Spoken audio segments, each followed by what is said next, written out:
25,000 টকাৰো যেতিয়া ভাল খৰচ হ'ব আমি আপোনালোকক 50,000 টকালৈকে আমি আপোনালোকক আগবঢ়াই লৈ যাম এইটোৱে হৈছে আমাৰ কথা খালি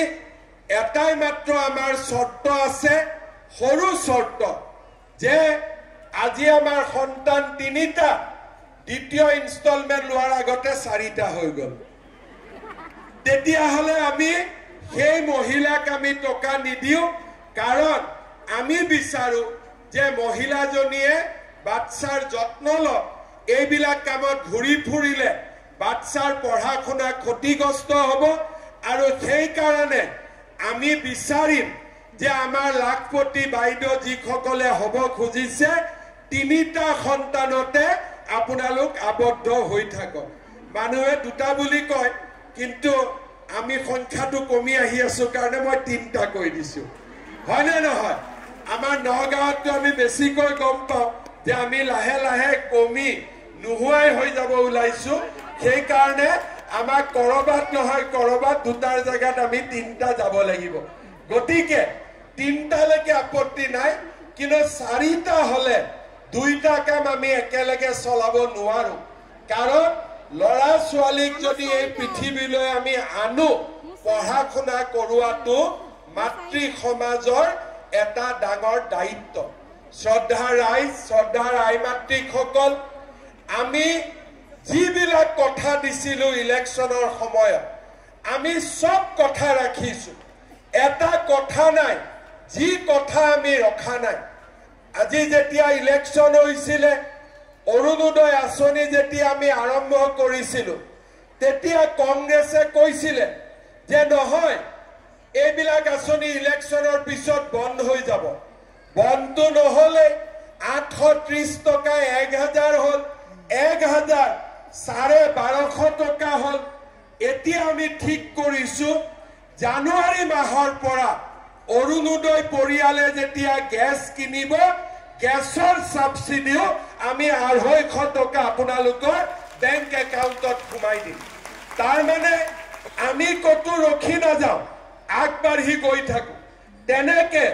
আজি আমি আপোনালোকক 10,000 দিলো 25,000ৰ প্ল্যানিং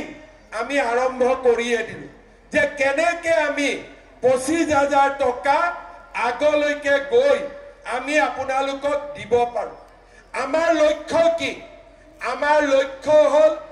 মহিলাসকলে যাতে ঘৰখন চলাবলৈ বহুত বেছি কষ্ট কৰিবলগীয়া নহয় আজি আমি মোদী ডাঙৰীয়াই আমাক বিনামূলীয়াকৈ চাউল দিয়ে কিমান আমাৰ কষ্ট কমি যায় যোনে মূল্য বুজি নাপায় তাক বুজাই লাভ নাই কিন্তু অসমত 67 লাখ পৰিয়ালে 67 লাখ পৰিয়ালে প্ৰত্যেক মাহত ৰেশনৰ দোকানত গৈ ষ্টাম্প লগাই পেলাই চাউল লৈ আহে আৰু তাৰ পৰা আমি বুজি পাওঁ যে সেইখিনি চাউলে পৰিয়ালটোক কিমান সহায় কৰে 10 তাৰিখৰ দিনটোৰ কাৰণে ৰখি থাকে যে মোৰ অৰুণোদয় এই মাহত সোমাল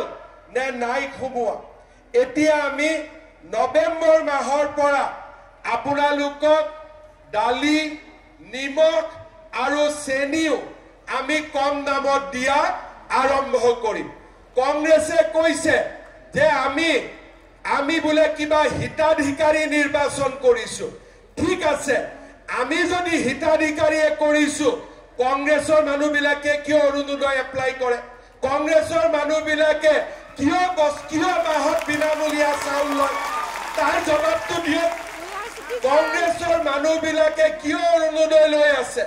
কংগ্ৰেছৰ মানুহবিলাকে কিয় বিনামূলীয়া চাউল লৈ আছে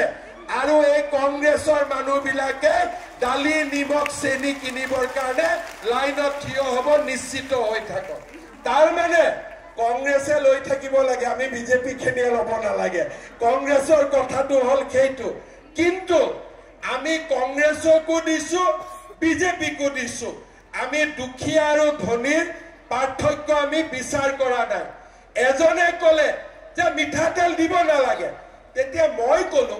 সৰুতেতো মোৰ জ্বৰ হলে মায়েতো মিঠাতেল গৰম কৰিয়ে ভৰি তলত মালিচ কৰিছিলে কৰে নে নাই আপোনালোকে কৰে নে নাই তাৰমানে কংগ্ৰেছে মাকৰ মৰমো বুজি নাপায় সব বাচ্চাক যেতিয়া বাচ্চাৰ বেমাৰ হয়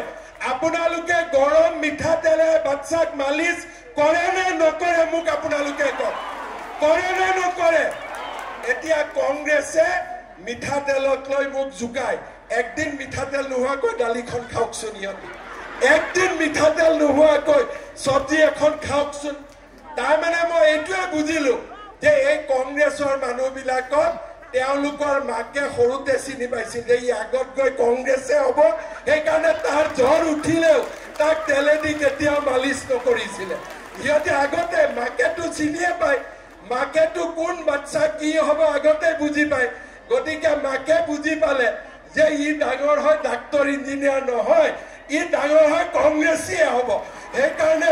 তেওঁলোকক কেতিয়াও মিঠাতেলেদি মালিচ কৰা নাছিলে কিন্তু মই বুজি পাওঁ মিঠাতেলে হ'ল আটাইতকৈ মাক আৰু পুতেকৰ মাজত মমতাৰ আটাইতকৈ ডাঙৰ প্ৰতীকে হ'ল মিঠাতেল আৰু সেইকাৰণে আমি যিহেতু আমাৰ মায়ে আমাক মিঠাতেল মালিচ কৰাই কৰাই ডাঙৰ কৰিছিলে সেইকাৰণে আমি মাৰ মৰম বুজি পাওঁ মই ঠিক কৈছো নে নাই কওক মই ঠিক কৈছো নে নাই কওক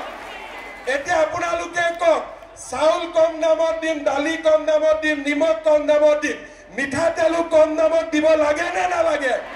লাগে নে নালাগে কংগ্ৰেছী বিলাকক দেখিলে অলপ ডাঙৰ কৰি ক'ব ঠিক আছে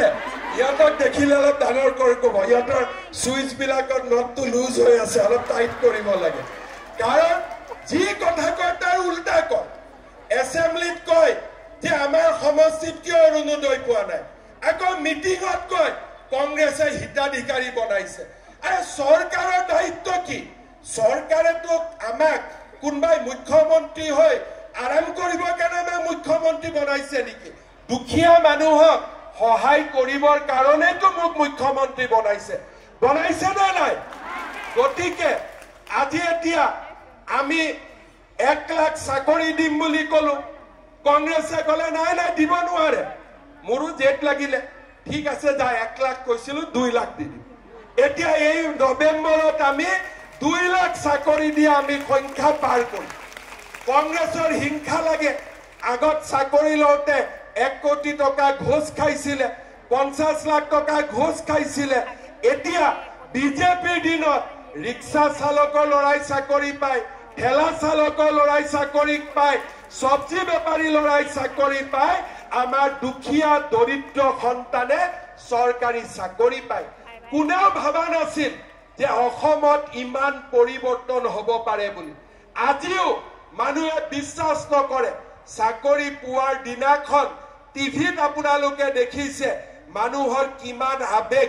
কোনেও বিশ্বাস কৰিব পৰা নাছিল আৰু সেই কাৰণে আমি চিন্তা কৰো 1 লাখ কৈছিলো 2 লাখ দিলো অহাবাৰ 2 লাখ কম গৈ 4 লাখ দিব লাগিব এইটোৱে হৈছে বিজেপিৰ যাত্ৰা আমি কমকৈ কওঁ বেছিকৈ কৰো আমি কৈছিলো যে অৰুণোদয় 730 টকা দিম 1250 টকা দিলো আৰু ফেব্ৰুৱাৰী মাহত ডাঙৰ উপহাৰ এটা আৰু দিম এইটো ৰখি থাকক আজি নকওঁ কি দিব গৈ আছো আৰু মই দিম কিয় দিয়াটোৱে মোৰ দায়িত্ব কংগ্ৰেছত কি কৰিছিলে দিবতো নোৱাৰে গড়ৰ খৰ্গটো বিক্ৰী কৰি দিছিলে যা গড়কেইটাও মাৰি শেষ কৰি আছিলে আজি তেওঁলোকে এতিয়া পিছত লাগিছে অৰুণোদয় তেওঁলোকে পিছত লাগিছে মহিলা